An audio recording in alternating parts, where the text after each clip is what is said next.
Solo recuerdo cómo estaban escondidos junto a mi hermano en una cueva, luego de ver cómo nuestra madre era golpeada por los españoles y después ejecutada injustamente. Estaba aturdido, cansado, dormido con hambre y frío, tanto que estas necesidades hacen que no sintiera heridas que recorrieran mi cuerpo. Después de huir, entonces escondido escuché a alguien. Mi corazón palpitaba más rápido de lo normal, sentía miedo, desesperado. Fue terrible. Solo tenía una roca para lanzarla, al que mis ojos pudieran captar, y que por lo tanto mi hermano huyera. Pero afortunadamente solo eran aquellos de mi tribu, también casados, hambrientos y todas las demás condiciones que yo también pasé.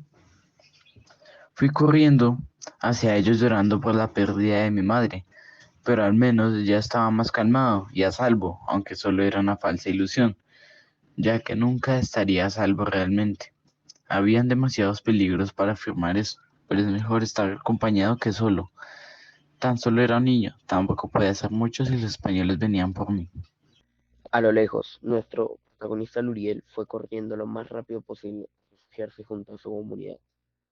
Logró alcanzar la comunidad junto a Antai, su hermano gemelo. Al llegar a su inesperado refugio, la comunidad Ndoque comenzó a organizarse en esa pequeña pero acogedora cueva. Los sabios agruparon a toda la comunidad y pidieron una breve explicación sobre qué había pasado. Entonces Antai puso un pie en alto y comenzó a relatar el suceso que hace poco había vivido. Yo vivía con mi familia, mi papá, mamá y mi hermano Luriel, en un lugar lleno de naturaleza, flores amarillas, abejas, arañas y avispas, montañas grandes llenas de árboles y pasto. Mi hermano Luriel y yo éramos muy unidos y nos divertíamos todos los días, corríamos y nos escondíamos entre nosotros. Era todo muy divertido, pero siempre estábamos encerrados por unas murallas de madera. Un día cualquiera escuchamos sonidos muy contundentes que nos dejaron aturdidos. Mi hermano y yo y nuestros padres salieron rápido, parecían alertados. Nos agarraron y nos montaron a caballo. Salimos galopando mientras veía casas con fuego y gente con extraños trajes e instrumentos que nunca había visto en mi vida. Mientras salíamos, vi a una señora con dos hijos siendo atravesada por uno de sus instrumentos, mientras que se llevaban a uno de sus hijos. Luego de irnos muy lejos, nos escondimos cerca de un monte, y es lo único que recuerdo. No tengo más recuerdos al despertar de la celda. Separan de lo que fuera que hubiera al otro lado. Y Luriel se paró y continuó con lo que su hermano había contado. Los sabios gentilmente agradecieron la participación de Luriel y Antai y pidieron a más gente de la tribu para contar toda la tragedia que vieron los Andoque ese trágico día. Luriel y Antai se desplazaron a otro lugar, mientras que Luriel tenía un pensamiento que parecía decirle algo, pero él no lo entendía. Todos se estaban preparando para cazar. Luriel nunca había hecho esto. Antai le tenía miedo incomprensible a los animales, no sé por qué, pero tampoco quiere decirlo. Fue entonces cuando se acercó un cazador y les dijo: No saben cómo cazar, ¿verdad? No, señor, No no sabemos. sabemos. Les puedo enseñar que al final de todo tenemos que estar juntos y unidos para seguir viviendo. Entonces el cazador le dio un arco para Luriel y una lanza para Antai. Empezó a decir: Primero tenemos que ser sigilosos. Para cazar necesitamos saber a qué vamos. ¿Por qué y para qué vamos a ir a casa? Para cazar solo necesitamos ojos en el objetivo y precisión en el arma. Luriel y Antai fijaron sus ojos, apuntaron y Y listo, ya cazaron su primera presa. Así de fácil. Antai no podían creer que cazaron por primera vez. Con unos simples pasos llevaron a los dos animales que cazaron. Fueron un lince y un caguán. Luego en esta exitosa caza, volvimos a la cueva a dar alimento y seguir contando nuestras historias. Todos reflexionamos acerca de esto que estaba pasando. De esta pesadilla nos mataban. No nos dejaban expresarnos libremente. Nos trataban como objetos. Luego de eso tuve que la leve ilusión de mi cabeza. Un tratado. Unas leyes. Algo parecido que nos defendiera. Que defendieran nuestras necesidades más elementales, cosas que pueden defender la integridad como personas y que nos favorecieran a todos por igual. Luego de las historias, sin saberlo todo, empeoraría. Y yo lo sé, porque lo escribo. Después de todo esto, las ratas comenzaron a invadir la cueva. No las podíamos atrapar o cazar, con lo cual se volvieron muchas con ellas. Vinieron en la sociedad algunas enfermedades, y aunque no son muy graves, pero igualmente alcanzaron a llevarse a uno o dos de los sobrevivientes. Aunque sí nos afectó, lo aprendimos a superar. Así siguieron los días e intentábamos sobrevivir, pero algunos de nosotros comenzaban a hartarse de estar dentro de una cueva sin hacer nada y comenzaba a aburrir.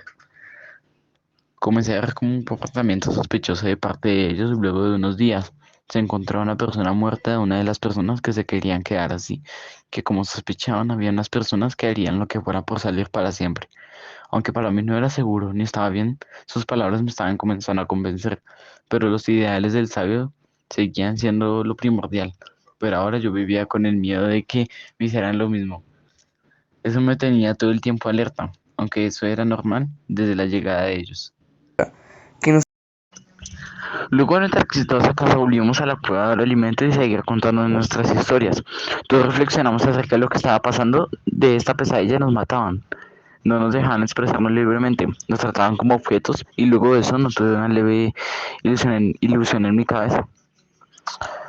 Un tratado, unas leyes, algo parecido que nos defendiera, que defendieran nuestras necesidades más elementales con cosas que defienden nuestra integridad como personas y que nos favorecieran a todos por igual.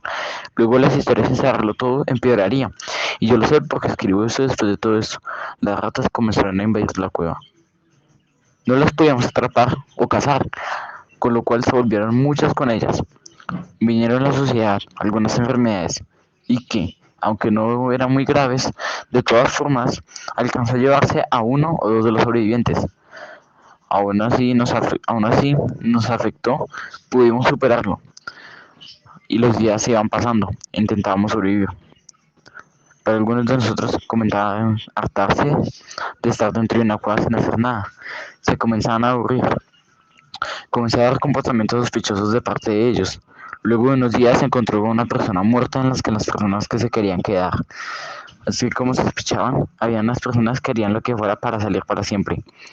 Aunque para mí no era seguro ni estaba bien sus palabras, me estaba comenzando a convencer de ir afuera. Pero los ideales del sabio seguían siendo lo primordial. Pero ahora yo vivía con el miedo de que hicieran lo mismo y eso me tenía todo el tiempo alerta, aunque eso no era normal desde la llegada de ellos. pasaron los días, como si las horas fueran eternas, cada minuto era más lento, como si un caracol se movía en una pequeña corriente de agua. Un desespero eterno empezó en todos nosotros. Ya habían sobrevivientes que salieron, sin embargo, no escuchamos más de ellos. También Luriel y yo nos dimos la tarea en secreto de ver qué era lo que hacían esas personas llamadas españoles. Cuando era de noche, Luriel y yo salimos en secreto y sigilo, pero eso no detuvo que yo pisara una rata que chilló e hizo que los demás se alertaron. Después ya todos volvieron a dormir, y así fue en donde salimos. Subimos unos árboles y trepamos de árbol en árbol, hasta que por fin encontramos a los españoles. Espera, ahí están los sobrevivientes. Sí, ahí están. Debemos planear en qué momento atacar. ¿Estás loco? Sí, lo estoy. Y no dejaré que la muerte de nuestra madre se quede en vano. Corrí y corrí, pero los caballos se escuchaban más cerca. Junto a la herida más grande y profunda, salpicaba sangre y parecía que era el fin de mi vida y la de mi hermano. Hasta que algo salió disparado de los árboles y arriba de la cueva una flecha le dio a uno de esos españoles en caballos, tirándole hacia el piso. Y después otra y otra flecha. Salió acabando con esos españoles, hasta que uno hizo un sonido fuerte que terminó tirando a lo que se veía que estaba en el árbol.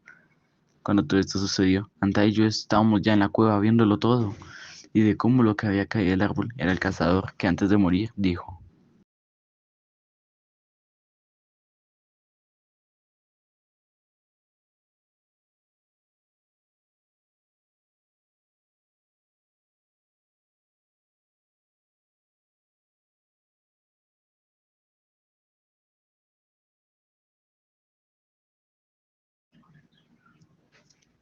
Los españoles hicieron gestos de no entenderlo, pero cuando el cazador señaló hacia arriba, vieron como una fila de nuestros tenían arcos a punto de disparar y finalmente dispararon.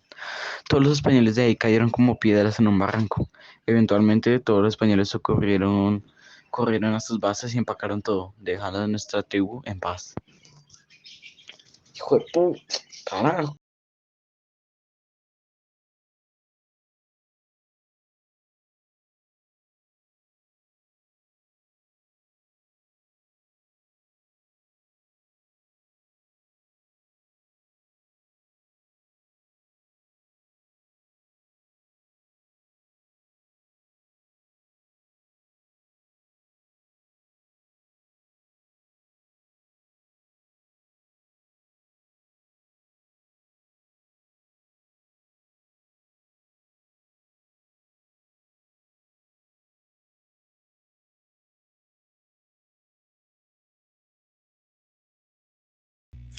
Luego de que Luriel tomara un respiro en una planicie y descansara debajo de la noche, salió a caminar pensando en todas las cosas, en la violencia que había generado, la sangre que había en sus manos derramada por la venganza de su pueblo. Esto no era justificable, ni por su parte ni por parte de ellos. Después de caminar por mucho tiempo, vio una manada de lobos, donde el líder los mandaba hacer órdenes y mantenía la paz. Pero el problema es que los demás no opinaban, con lo cual no había cabida para evolución. Pensó Luriel en algún otro tipo de sistema político, con opinión del pueblo, y decidió que haría un cambio. Luriel, lleno de diferentes sentimientos, una combinación amarga, recordando todo lo que vio, quiso dejar de lado todo su miedo y cobardía, que lo llevó a retomar, organizar y planificar sus ideales. Juró con todo su ser que evitaría a toda cosa que otras personas pasen por la terrible situación que él vivió. Comenzó a pensar y pensar cómo poner en marcha su reconocimiento de esas leyes o tratados que defendieran a la gente, y en modo de honrar a su familia, su tribu. Esas leyes tendrían que defender específicamente la integridad, la cultura y la identidad de esa persona.